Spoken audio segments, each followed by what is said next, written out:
자라나는 청소년들에게 올바른 역사의식과 문화유산의 가치를 심어주기 위해 실시되었던 문화유산 활용교육의 새로운 시도들. 바로 창의체험학교와 고고학 체험교실이다. 좋습니다. 한 해를 마무리하는 12월. 전국 각지의 학교와 고고학 단체들이 한자리에 모였다. 올 한 해 문화유산 교육의 성과를 발표하는 자리. 열정이 가득했던 그 현장을 함께 해보자. 특별한 행사를 앞둔 이곳. 전국 각지에서 모여든 사람들로 아침부터 행사장은 북적이고 사람들의 표정에는 무언가 기분 좋은 설렘이 가득한데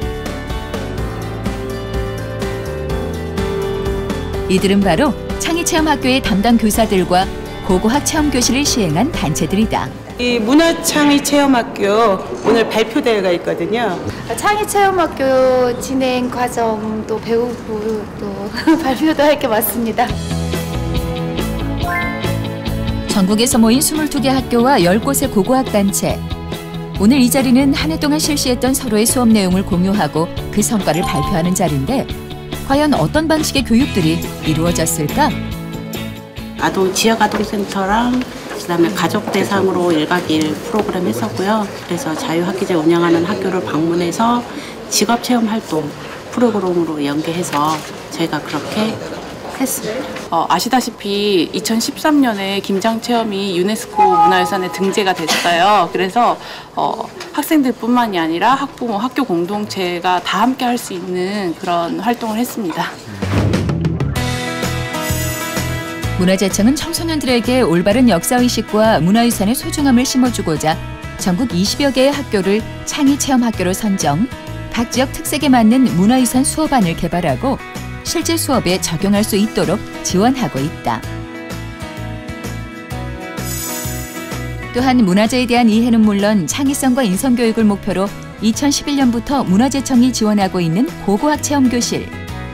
매장문화재 발굴기관의 역량을 활용해 발굴 체험이나 유고 실측, 토기 제작 등을 청소년들이 현장에서 직접 체험할 수 있도록 하고 있다.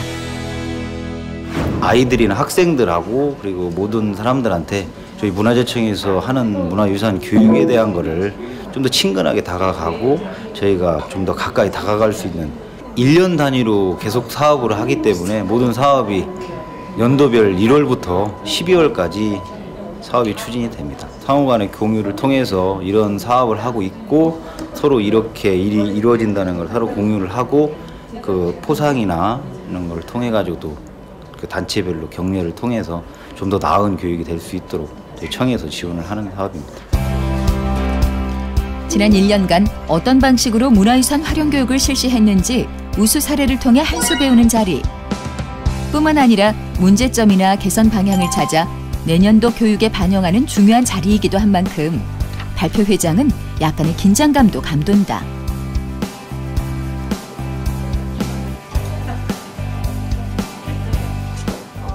드디어 시작된 발표대회. 먼저 창의체험학교의 발표가 시작됐다.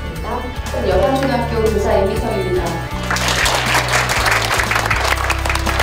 저희 학교는 지역 문화유산을 활용한 작은 신명량 문화유산 교육이라는 주제로 교과서와 각 지역의 특성을 살린 다양한 교육 주제와 교육 방법들이 소개되어 많은 사람들의 흥미를 끌었는데 먼저 담양중학교는 대나무의 고장인 담양의 지역적 특성과 연계해 국어, 역사, 미술, 음악 등의 교과목과 접목시킨 융합형 프로젝트를 진행했고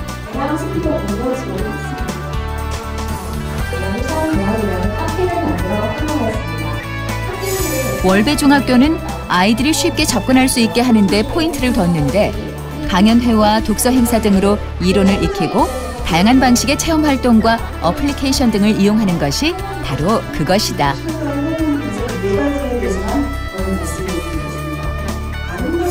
또한 과정에 의미를 둔 학교도 있었는데 전남대 부설고등학교는 단순한 학습에 끝나지 않고 가까이에서 접할 수 있는 문화유산을 통해 재창조할 수 있게 만들어 나가는 창의적인 과정에 주안점을 두었다.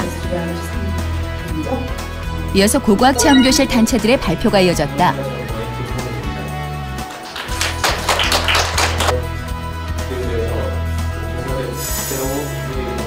중앙문화재연구원은 모의 발굴, 석기 제작 및 사용, 불 피우기 등 발굴 현장과 연계된 주제로 실제 생활을 느껴보는 체험 위주의 수업을 진행했고,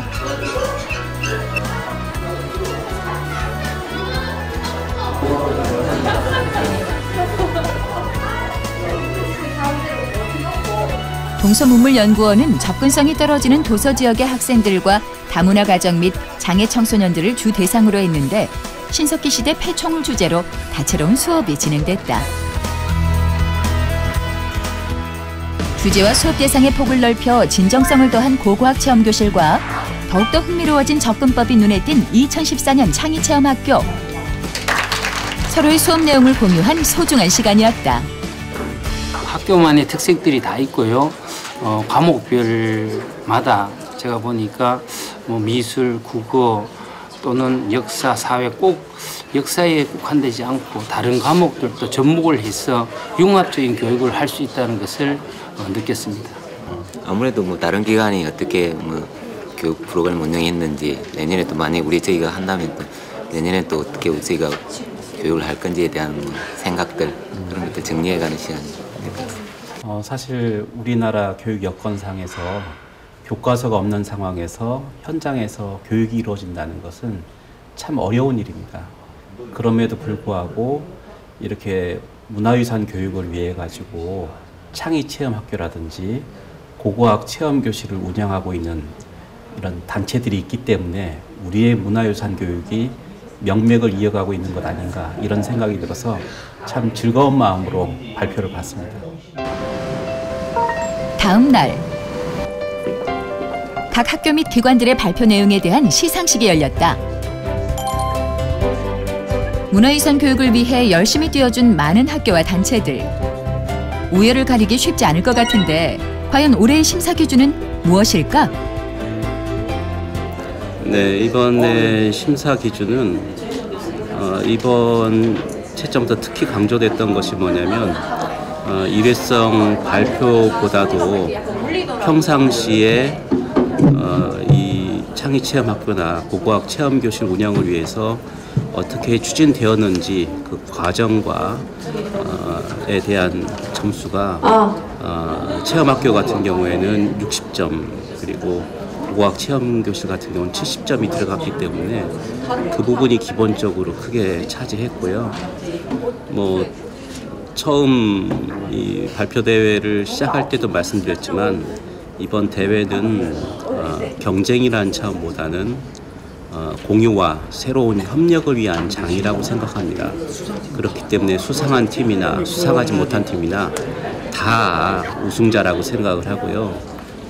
이번이 끝이 아니라 이번 발표 대회를 계기로 해서 서로 간에 긍정적인 부분이 많이 교류가 되어서 새로운 출발점이 되기를 기대합니다.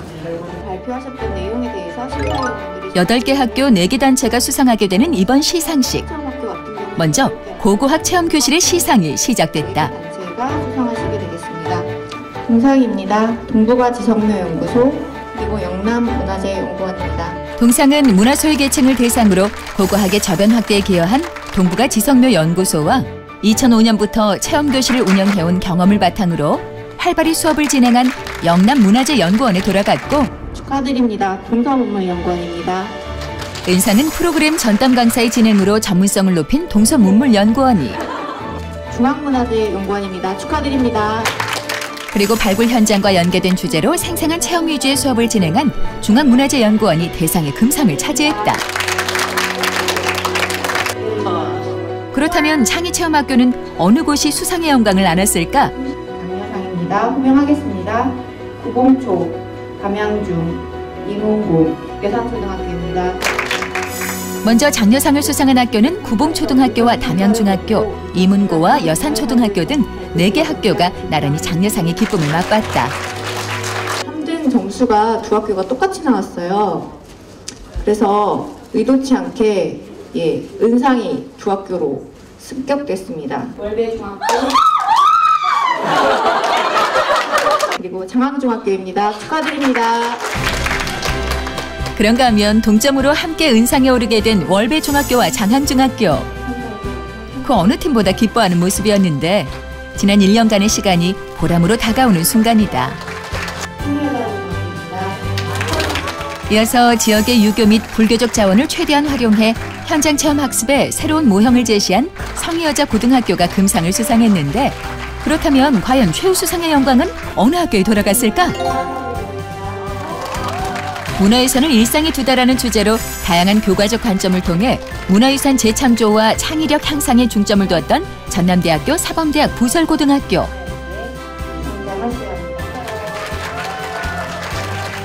이렇게 기쁨의 순간을 뒤로 한 채 모든 시상식은 막을 내렸다. 장려상에서 내 학교가 이름이 안 불려가지고 진짜 위에 거는 좀 기대하기 힘들고 장려라도 했는데 마음을 놓고 있다가 불러서 너무 좋았어요.